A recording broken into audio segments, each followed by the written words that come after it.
गुरु ब्रह्मा गुरु विष्णु गुरुदेवो महेश्वरा गुरु साक्षात् परब्रह्म तस्मै श्री गुरुवे नमः। ओम श्री गणेशाय नमः। बोले शंकर भगवान की जय, बोले गौरा मैया की जय। हर हर महादेव। गरुड़ के मुख से और नारद से भी सती के दग्ध होने की बात सुनकर दक्ष पर कुपित हुए। शिव का अपनी जटा से वीरभद्र को प्रकट करना, महाकाली को प्रकट करना और उन्हें विध्वंस यज्ञ विध्वंस करने के लिए और विरोधियों को जला डालने की आज्ञा भी देना। ब्रह्मा जी कहते हैं, नारद वह आकाशवाणी सुनकर सब देवता भयभीत हो गए, डर गए और उनके मुख से कोई बात ही नहीं निकली। वे जहाँ खड़े थे वहाँ खड़े रह गए, जहाँ बैठे थे बैठे रह गए, मानो उनको मोह छा गया हो और उनकी बुद्धि काम नहीं कर रही थी। भृगु के मंत्र बल से भाग जाने के कारण जो वीर शिवगण नष्ट होने से बच गए थे, वे भगवान शिव की शरण में गए और उन्होंने वहाँ पर भगवान शंकर को प्रणाम करके सारी घटना सुना दी। गण बोलते हैं, महेश्वर दक्ष बड़ा ही दुरात्मा और घमंडी है। उसने वहां जाने पर सती देवी का अपमान किया और देवताओं ने भी उनका आदर नहीं किया और अपने गर्व अहंकार के कारण भरे हुए दक्ष ने आपके लिए यज्ञ में भाग भी नहीं दिया और दूसरे देवताओं के लिए दिया और आपके विषय में उच्च स्वर से दुर्वचन बोले, जिसे सुनकर सती देवी कुपित हो उठी और पिता की बारंबार निंदा करके उन्होंने तत्काल अपने शरीर को योग अग्नि से भस्म कर डाला। ये देखकर 10,000 से अधिक जो पार्षद थे, जो आपके गण थे, वो उसी वक्त शस्त्रों से प्रहार करके अपने अंग काट कर वहीं मर गए और शेष हम लोग जो बचे हुए हैं वह दक्ष से कुपित होकर आपके दक्ष से कुपित होकर और सबको भय पहुंचाते हुए उस यज्ञ का विध्वंस करने के उद्यत हो गए थे।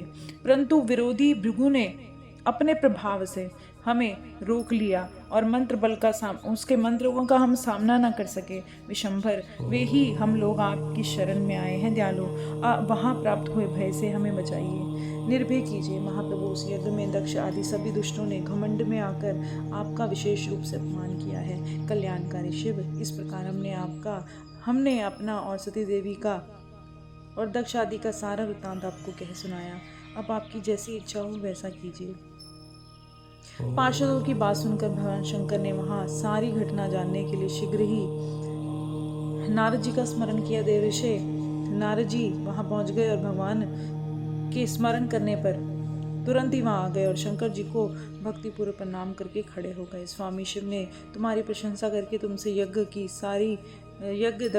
दक्ष यज्ञ में की गई हुई सती का समाचार और दूसरी घटनाओं को पूछा और शंभु के पूछने पर शिव में मन लगा रखने के कारण तुमने शीघ्र ही सारा वृत्तांत कह दिया। तो दक्ष यज्ञ में घटित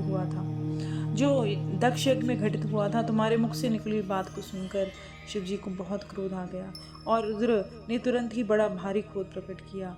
लोक संहारकारी रुद्र ने अपने सिर से एक जटा उखाड़ी और उसे उस पर्वत पर उतार दे के मारा और उससे भगवान शंकर के पटकने से उस जटा के 2 टुकड़े हो गए। महाप्रलय के समान भयंकर शब्द प्रकट हुआ और देव ऋषि उस जटा में से पूर्व भाग में से भयंकर महाबली वीरभद्र प्रकट हुए, जो समस्त शिवगणों के अगुआ थे, उनके आगे चलने वाले थे। वे भूमंडलों को और सब ओर से व्याप्त करके 10 इतने बड़े थे कि सारे भूमंडलों को भी माप लें और वह देखने में प्रलय अग्नि के समान दिख रहे थे। उनका शरीर बहुत ऊंचा था, वे 1000 भुजाओं से युक्त थे और उनकी 1000 भुजाएं थी, बाजुएं थी और महारुद्र के क्रोध अग्नि से प्रकट हुए निश्वास ही 100 प्रकार के ज्वर और 13 प्रकार के सनिपात रोग पैदा हो गए और उससे कई तरह के रोग उत्पन्न हुए। उस जटा के दूसरे भाग से महाकाली उत्पन्न हुई, जो बड़ी भयंकर थी। वे करोड़ों भूतों से घिरी हुई थी और ज्वर पैदा कर रही थी। वे बार बार शरीर धारी क्रूर और समस्त लोगों के लिए भयंकर थे। वे तेज से प्रज्वलित हुई सब ओर से दाह उत्पन्न करते हुए आग उगलते थे। वीरभद्र बातचीत करने में बड़े ही कुशल थे। उन्होंने हाथ जोड़कर परमेश्वर शिव से कहा। वीरभद्र कहते हैं, महारुद्र, सोम, सूर्य और अग्नि के तीन नेत्रों के रूप में धारण करने वाले प्रभु, शीघ्र आज्ञा दीजिए। मुझे किस कार्य के लिए आपने प्रकट किया है? क्या मुझे आधे ही क्षण में सारे समुद्रों को सुखा देना है? क्या सारे समुद्रों को आधे ही मिनट में सुखा दूं, या फिर इतनी समय में संपूर्ण पर्वतों को पीस डालूं, या फिर एक ही क्षण में ब्रह्मांड को भस्म कर दूं, देवता और मुनिवरों को जलाकर राख कर दूं? शंकर ईशान, मैं समस्त लोगों के लिए को उलट पुलट कर दूं और संपूर्ण प्राणियों का विनाश कर डालूं। महेश्वर, आपकी कृपा से कहीं भी कोई ऐसा कार्य नहीं जो मैं नहीं कर सकता। पराक्रम से के द्वारा मेरी समानता करने वाला वीर न पहले हुआ है न होगा। शंकर, आप किसी तिनके को भेज दें, वह भी बिना किसी यत्न के क्षण भर में सारे कार्य सिद्ध कर देता है, इसमें संशय नहीं शंभो। यद्यपि आपकी लीला मात्र से सारा कार्य सिद्ध हो जाता है, यद्यपि जो मुझे भेजा जा रहा है वह मुझ पर अनुग्रह ही है। शंभो, मुझ में भी जो ऐसी शक्ति है वह आपकी कृपा से प्राप्त हुई है। शंकर, आपकी कृपा के बिना किसी में भी कोई शक्ति नहीं हो सकती। वास्तव में आपकी आज्ञा के बिना कोई तिनके आदि को भी हिलाने में समर्थ नहीं है। और महादेव, मैं आपके चरणों में बारंबार प्रणाम करता हूँ। आप अपने अवशिष्ट कार्य की सिद्धि के लिए मुझे शीघ्र भेज दो और मैं वह कार्य करके ज़रूर लौटूंगा।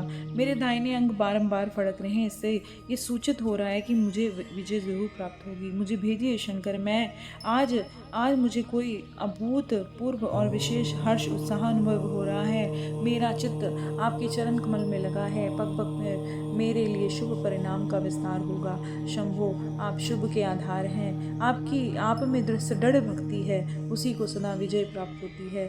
और जिसकी आप में सुदृढ़ भक्ति है, कठोर भक्ति है, उसी को सदा विजय प्राप्त होती है, उसी का दिनों दिन शुभ होता है।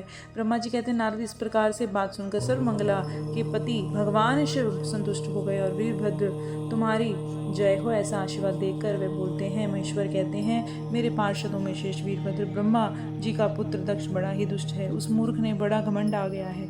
इन दिनों वह विशेष रूप से मेरा विरोध करने लगा है और दक्ष समय एक यज्ञ कर रहा है।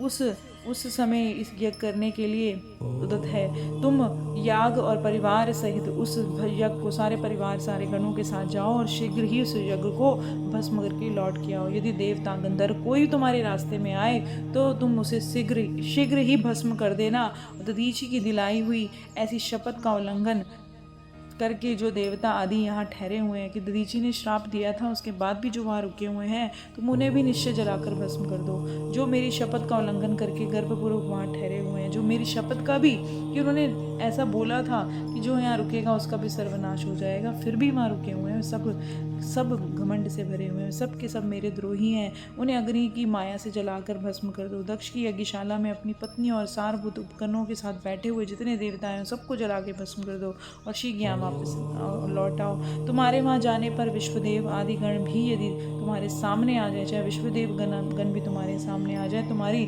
साधु स्तुति करें, तो भी तुम शीघ्र ही आग की ज्वाला से उनको जलाकर भस्म कर देना। वीर, वहाँ दक्ष आदि सब लोगों को पत्नी और बंधु बांधवों से जलाकर कलशों में रखे हुए जल को लीलापूर्वक पी डालना। और ब्रह्मा जी कहते, जो कलश उन्होंने यज्ञों के लिए भर के रखे हैं उनको सबको पी डालना। मर्यादा के पालक, काल के भी शत्रु और सर्प के ईश्वर हैं वे भगवान रुद्ररोष में आंखें लाल किए हुए माँ वीरभद्र से ऐसा कहकर चुप हो गए। बोल शंकर भगवान की जय, बोलो गौरा मैया की जय। हर हर महादेव।